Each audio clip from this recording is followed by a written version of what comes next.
there, this is John from Heroes and Legends. Welcome to another edition of This Week in Magic the Gathering. So we have a lot of small topics to talk about this week. Just wanted to start the show off by giving you a quick follow-up from last week's show where we talked about the Eternal Masters release information, and we talked at great length about the rumors that were going around that sellers, or at least certain sellers, may already have a copy of the list for the set.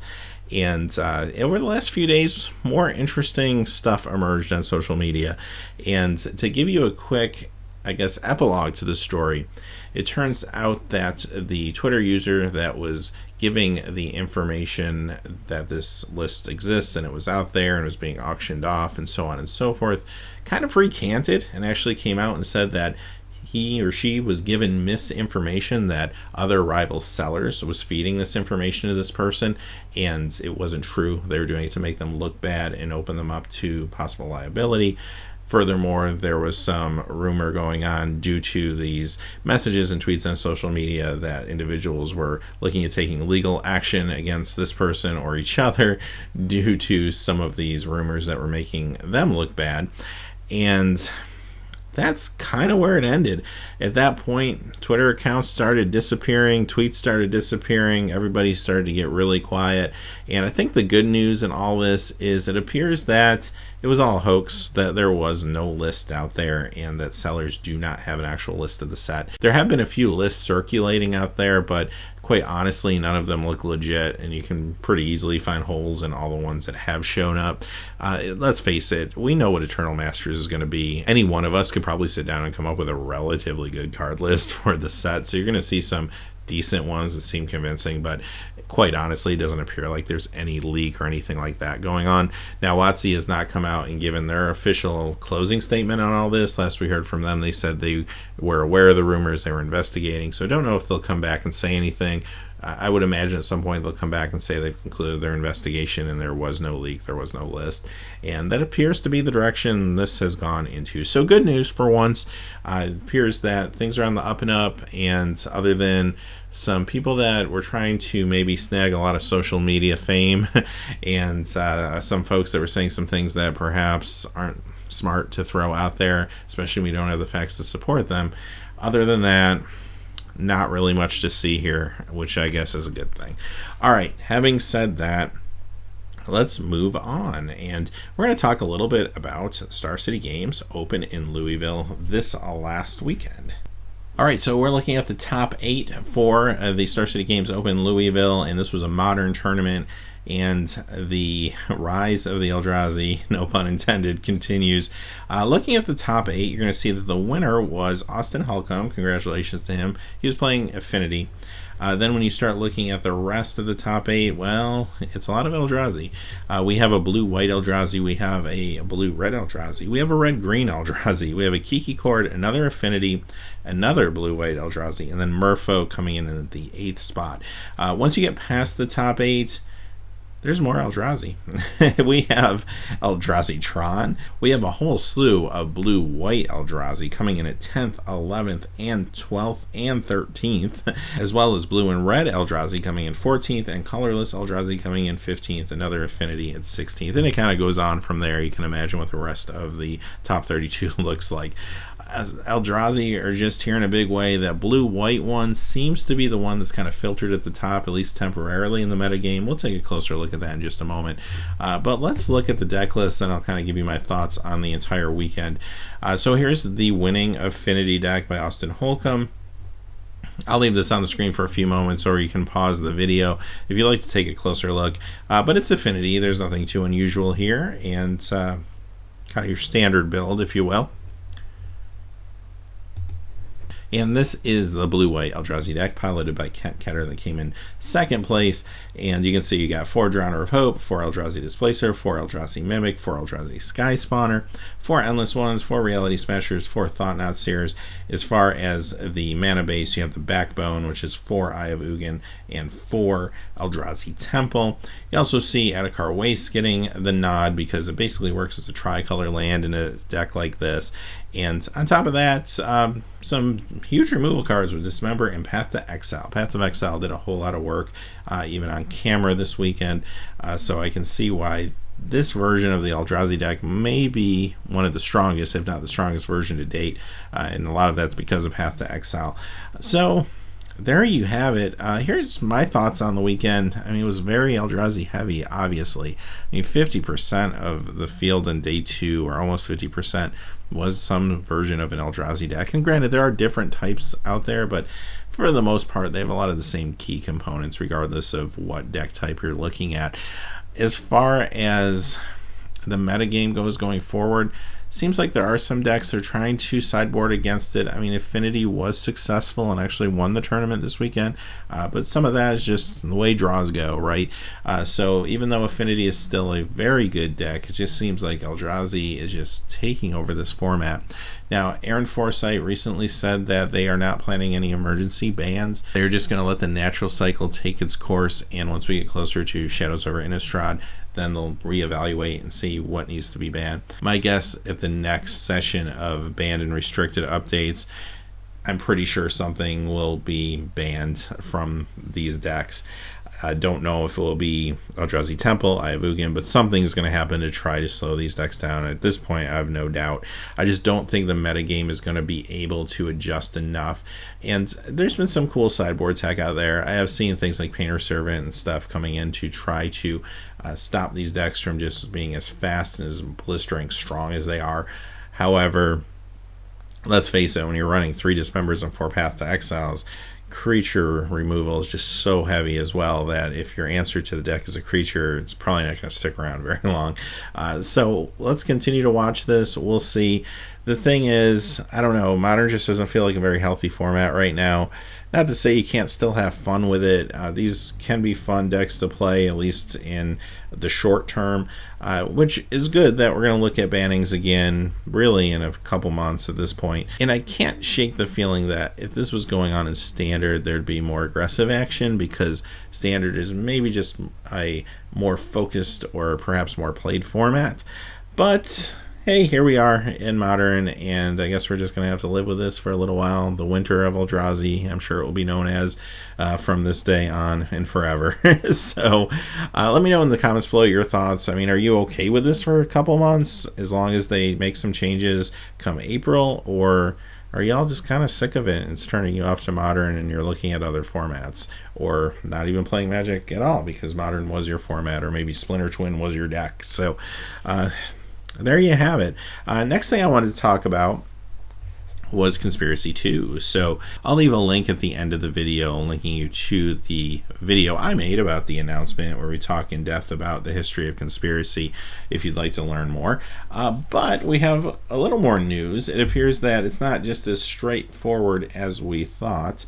The original announcement about Conspiracy has now been kind of manipulated, and it looks like Wizards is doing kind of a viral marketing campaign for this.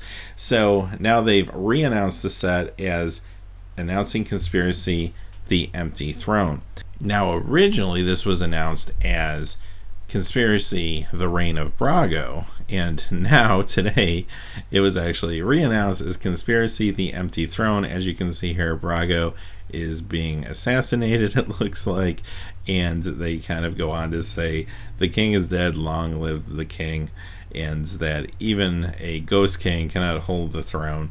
And then if you look down here at number of cards, it goes from 221 to 220, as the joke being that Brago is now no longer in the set. They did tweet out earlier in the week that Brago actually wasn't going to be in the set, and they showed this art that you see above of him being killed. And we got some more art down here as well, which will be some new art. So other than that, the announcement's exactly the same, other than those 2 changes. And I have a feeling that perhaps we may get more announcements with some different titles and some different shenanigans going on as well, which is cool. I'm glad Wizards is having fun with this. This is a fun set. It's always meant to be fun, so why not announce it in a fun way and kind of keep the buzz going? So I think that's kind of cool. I have a feeling that maybe Brago, either being alive or dead, may have something to do with the mechanics of the draft, those kind of wacky conspiracy mechanics that they like to put in there. So I guess we'll see. And more to come on this, I am sure. Next, let's talk a little bit about the May promo card for Friday Night Magic. All right, so Wizards announced the May Friday Night Magic promo card, and you're looking at the art right here. Now let's take a look at the card, and it is Goblin Warchief. So it's been a while since I've seen this one, but classic Goblin tribal card. Actually pretty cool to see it get a reprint. All right. Last topic of the day is going to be question and answer. I actually have one question, and it actually is a very good one, and one that I know probably a lot of players have had this issue, myself included. And it comes from Brandon Matthews, and he asks, I cannot for the life of me figure out how to prevent curling of foils. Aside from double sleeving, what can I do? Also, what sleeves display foiling the best? So this was an issue I had, and I noticed a few things in my collection. First off, there were certain time periods or certain sets in Magic the Gathering where it seemed like the foiling process was maybe stronger, or they put like more foil on the cards, and those cards tend to bend and start to warp more than others. And I kind of saw this with a lot of like the Shadowmoor Eventide cards, like that era, which I think also Lorwyn and Morningtide probably fell in there too. The biggest offenders probably were a lot of the early from the vaults, maybe not so much the last set or two, but a lot of the older from the vaults were really bad about it. But foiling, because of the nature of the process, is going to many times result in this warping. So first off, I do want to point out that Tolarian Community College did an excellent video about this maybe a little over a year ago, so definitely check out his channel in that video, because he gives a great demonstration on what he does for his cards. I'll kind of tell you what I do for my cards, and I actually learned a lot over a year ago from his video and incorporated some of the things that he mentioned. But first off, it's important to understand that the reason this happens is actually humidity. Cardboard, paper of any kind is going to basically soak in some of the humidity that's in the air, and when it does that, it will expand. Or if humidity starts to leave the air, it could contract, and when cards expand and contract, normally it's not a big deal and you wouldn't even notice it. But when they take cardboard and they cover it in this foil, the foil doesn't expand or contract. So that's why you get the warping. What happens is the cardboard is trying to expand, the foiling isn't moving, so the card just starts to bend a little bit. So the best way to kind of prevent this from happening is just try to get the humidity just out of the air where you store your cards, and store your cards in such a way that humidity can't get to them. So the first thing you want to do is take whatever room your collection's in, or wherever you keep your cards. Maybe you keep your cards in a deck box or in some sort of card box. It's good to try to get some of these desiccant packs to keep in there to absorb humidity. And these do work wonders. I actually use these especially in deck boxes where I'm just going to leave cards maybe in a deck box for a little while, and I know I'm going to have a lot of foils in there. So for example, if somebody has a crazy foiled out commander deck or something, these are perfect for a situation like that. Or a cube, if you're keeping your cards in like a cube box and you take it out frequently to play with it, this is fantastic. Another thing you can do too is just have a room with a dehumidifier.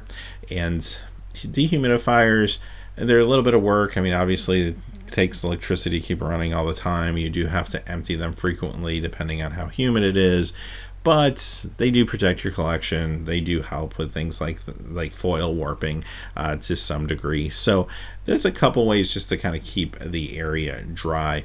Now, as far as sleeves go, sleeves can do two things for you. Finding the right sleeve to display your foils is one thing, and also finding tight sleeves to keep humidity out is another way you can look at this. First off, KMC Perfect Fit sleeves are nothing fancy, and they're not going to necessarily be sleeves that you want to play with your cards in, but they do keep your cards very, very well sealed, just because they're so tight and they're going to fit the cards so perfectly. Now, you still have the top of the sleeve to worry about, and humidity can get in there, so you want to, in this case, find another sleeve.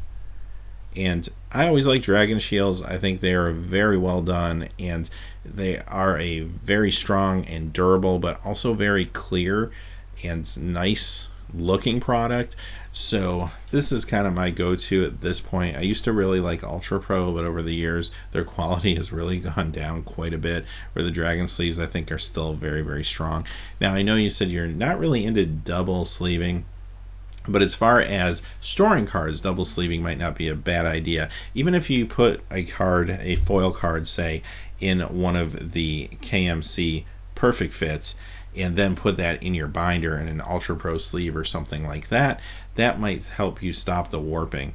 Another thing that can help stop the warping is just use really strong, stiff sleeves and keep your binders just really full and packed. And that's kind of what I try to do, and that helps me a little bit with my foils, because Ultra Pro, even though their gameplay sleeves have not been really good over the last few years and their quality's gone down, I love their actual binder pages.